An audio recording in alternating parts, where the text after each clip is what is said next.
My dear friends, a few months ago I had the occasion to travel into Manhattan on the same subway I traveled for 4 years to Regis High School from my home in Gravesend, Brooklyn.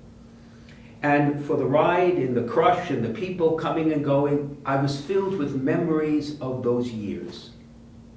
See, I had timed the trip perfectly because every morning at Regis we had a Greek quiz, vocabulary. So the first 20 minutes was all about study. The next 20 minutes was all about what I called people watching. Because many times riding the N train in the morning for $1.25 in those days was better than going to a Broadway show.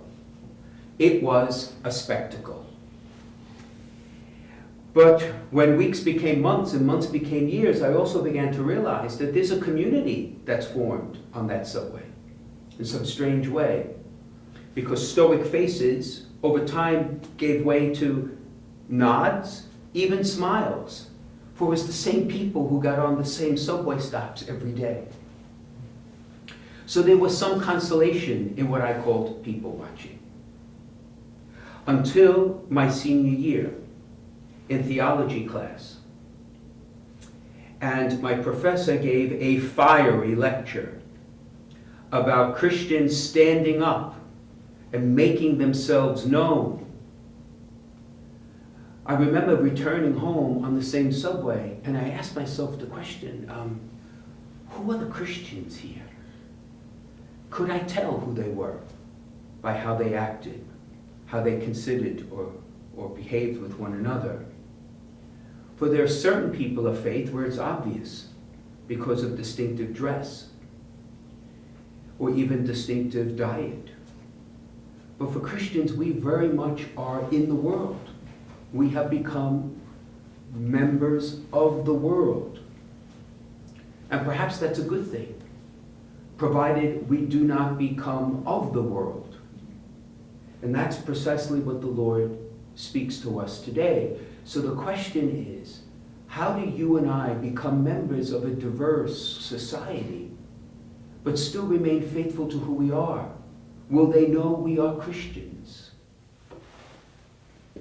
And I think St. John reveals to us the very simple answer, that we make ourselves known, not by a distinctive dress, or distinctive language, or distinctive diet, but rather by the love we bear in our hearts, and that we have the courage to show to our neighbor, whether that neighbor is someone known or unknown to us. And of course we do it in 1,000 different ways, by simple acts of kindness to heroic acts of courage. I remember one of those mornings when I was late going to Regis, and the headmaster did not believe me when I told him that a person actually died between subway stops. And there were so many people on the subway that he remained standing until everyone left and just collapsed. And in the chaos that ensued, I remember one woman sitting by him, literally sitting by the body, praying. Because at that moment he was alone. You know that person is a person of love. Please God, a person of Christian faith. But the more ordinary ways are the way you and I live that. Whether we're on the subway or in the supermarket or on the ball field or in the clubhouse or at work. You and I know that. So what's the challenge?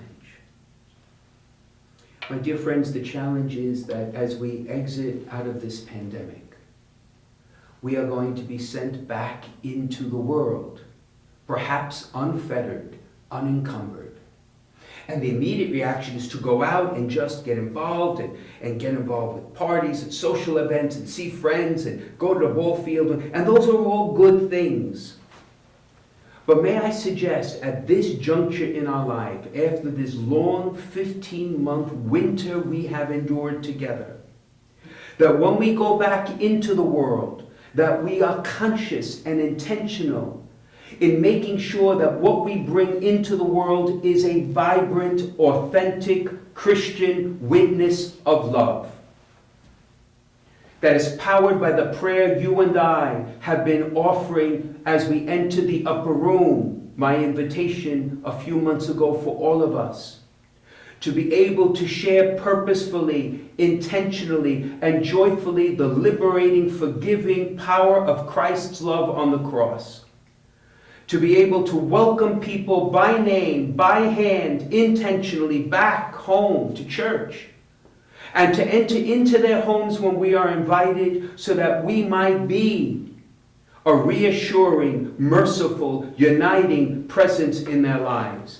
We have a golden opportunity, my friends, in this new springtime to bring the message of Christ's love, not only to those who may be reluctant to go back to church, but to a waiting world. And we should not lose this opportunity, because everyone should know we are Christians at every moment. They should know by our manner, our attitude, our words, the very sum total of our lives. That kindness should not be random. It should be always our way of life. That forgiveness should not be the exception, but your lifestyle and mine. And then it will not matter what dress we wear, what food we eat, what language we speak, from where we come. They will know who we are, in whose name we walk, whose disciples we have become, and the work he has given us to inaugurate his kingdom in this world. It is rightful that we go into the world. That is why the Spirit is coming to us over and over again. But we can never be of the world. My friends, that train ride brought back many memories, but it also convicted me of a challenge in my own life. For in that one train where I was going to visit my doctor in the city, I wondered to myself, I being a Christian, a priest, and a bishop, would they know I was a Christian? Please God, some did. But I am praying in my life and in yours that, please God, everyone will.